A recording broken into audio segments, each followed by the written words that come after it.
Olá, amigos internautas, aqui quem fala é o professor André Silva e hoje, dentro dessa série de vídeos abordando a sociologia clássica, eu quero trazer para vocês outro sociólogo, que é ninguém menos que Max William Carl Emil Weber, o mais conhecido Max Weber. Ele que foi um intelectual, um jurista e economista alemão, considerado, juntamente com Durkheim e Karl Marx, um dos fundadores da sociologia. Ele também teve um irmão importante dentro desse circuito, um irmão famoso, que é o Alfred Weber, que foi também sociólogo e economista. O Max Weber escreveu diversas obras, não é? As mais destacadas é Economia e Sociedade e a principal de todas, A Ética Protestante e o Espírito do Capitalismo. Ele discorreu sobre vários assuntos, porém vamos falar um pouco da ação social na visão de Weber.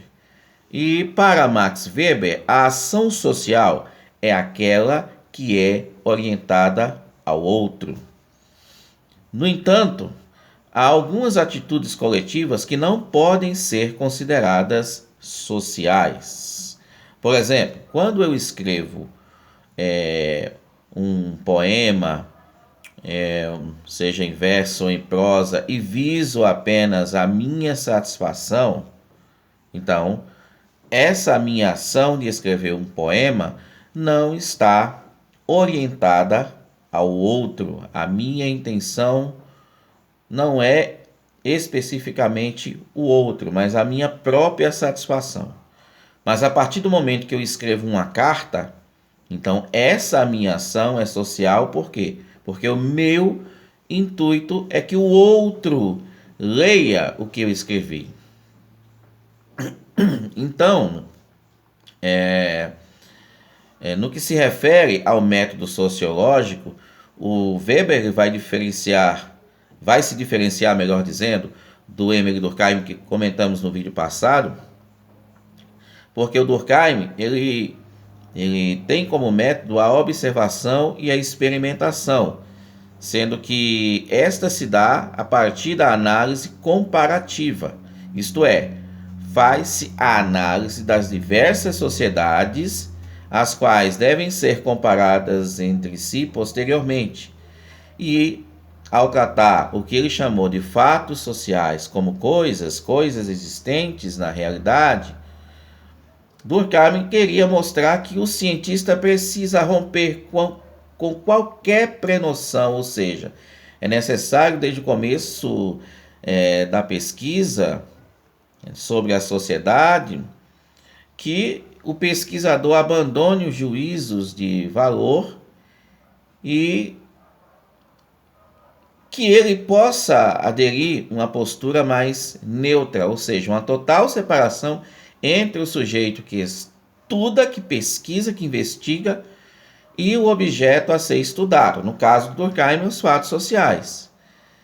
E ele se inspira nas ciências naturais. Já para Weber, que vai analisar o indivíduo como unidade mínima de análise da sociedade, ou seja, a relação do indivíduo com a sociedade, porque enquanto Durkheim dizia que a sociedade influencia o indivíduo, o Max Weber vai dizer que o indivíduo, através de seu comportamento, ele vai influenciar a sociedade. A sociedade como ela se apresenta, ela é influenciada pelos indivíduos. Né? Tem até uma obra que eu recomendo para vocês do sociólogo Norbert Elias, que ele vai abordar a sociedade dos indivíduos, né? Porque a sociedade é um conjunto de indivíduos.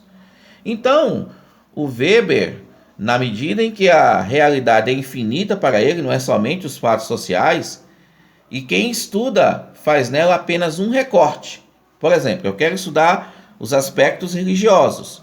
Então, esse pesquisador vai fazer um recorte, ele não vai estudar a sociedade como um todo, ele apenas vai fazer um recorte e vai estudar os aspectos, os aspectos culturais da religião.